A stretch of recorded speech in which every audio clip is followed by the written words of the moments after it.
So ayun na nga guys, i-share ko sa iyo yung nabili kong musi sa palengke guys. So halagang 200 pesos. So guys, kasi nagki-crave kami niyan. Kasi sa amin binibigay lang 'yan. So ayun na nga guys, tapos na namin pakuluan. So tatanggalin na namin yung mga tinik kasi nga baka mabulunan tayo yan yung lang ikakamatay natin guys. Kaya yun, hindi pa mahirap tanggalan ng kanyang tinik kasi umipiglas siya guys. So ayun na nga guys, so minikos-mikos na namin guys, pinanghihiwa-hiwa na namin ng maliliit gamit yung aming mga kamay, aming mga maduduming kamay. So naglinis naman kami guys. Ano lang yun, kunwari lang guys na hindi kami naghugas, pero syempre naman guys, pagkain yan, naghuhugas pa rin tayo ng kamay.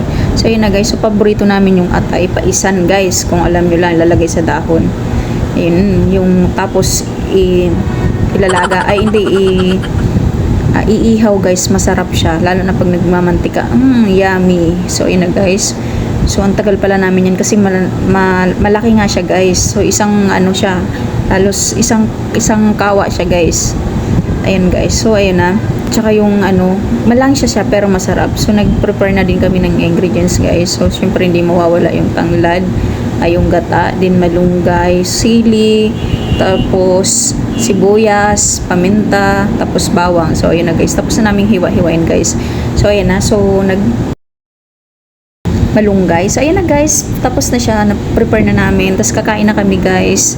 So sarap na sarap yung kapatid ko guys kasi masarap nga daw po ako magluto ng ulam. So thank you guys, thank you for watching, bye bye.